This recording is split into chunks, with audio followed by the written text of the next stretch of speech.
Emil वली खान ने जो है वो बड़ी ज़बरदस्त तनकीद की अली अमीन गंडापुर पे। वो ये कहते हैं कि अली अमीन को मुबारक हो, अली अमीन ने पीपल्स पार्टी का सेनेटर भी बना दिया, जमीयत उलमा इस्लाम का सेनेटर भी बना दिया, मुस्लिम लीग नून का सेनेटर भी बना दिया। अल्हम्दुलिल्लाह अली अमीन पीडीएम को पूरी तरह सपोर्ट कर रहा है। मुझे ताने दिए गए, गालियां दी, खुद पंजाब से बंदा लाकर पख्तूनों का नुमाइंदा बना दिया।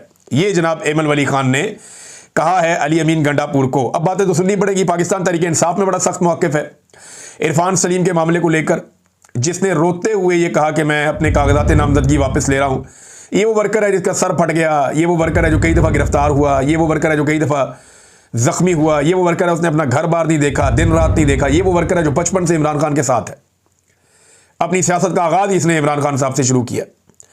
आतिफ खान साहब ने इसके हक़ में आवाज़ उठाई है, शाहिद खटक ने इसके हक़ में आवाज़ उठाई, और बहुत सारे पाकिस्तान तहरीक इंसाफ के लोग हैं जो इसके हक़ में आवाज़ उठा रहे हैं। लेकिन क्योंकि एस्टेब्लिशमेंट को खुश रखना था, मिर्ज़ा अफरीदी को खुश रखना था, पैसे वाले लोगों को खुश रखना था, लिहाजा पाकिस्तान तहरीक इंसाफ ने दो मुश्किल फैसले किए। एक तो मिर्ज़ा अफरीदी जैसे अनपॉपुलर आदमी को, जो पाकिस्तान तहरीक इंसाफ को छोड़कर भाग गया था, उसको वापस लाकर इन्होंने बनाया सेनेटर, और दूसरा एक अपने सेनेट की नशिस्त की कम से कम कुर्बानी दी ताकि एस्टेब्लिशमेंट खुश हो जाए।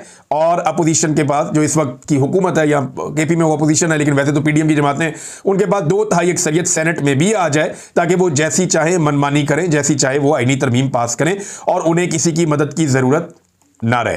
तो ये अब एक गेम है और इस पर बहुत सारे और लोग भी आवाज़ उठा रहे हैं। ये आवाज़ तो उठती रहेगी। अब नाज़रीन, एस्टेब्लिशमेंट करेगी क्या? वो मिर्ज़ा अफरीदी को भी आने वाले दिनों में हीरो बनाएंगे। कैसे? जैसे माजी में उन्होंने पाकिस्तान तहरीक इंसाफ में बहुत सारे हीरोज़ बनाए हैं।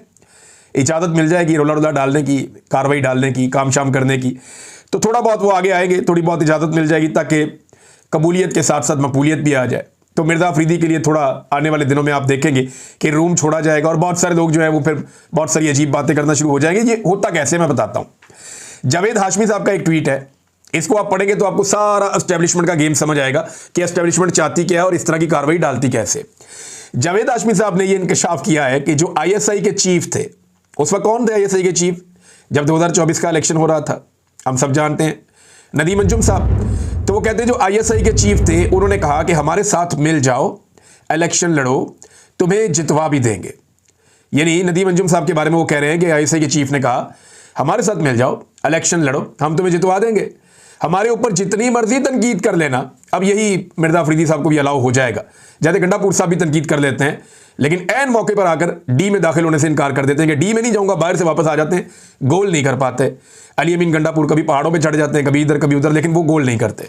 तो तनकीद करने की इजाज़त होती है, ऐसी इजाज़त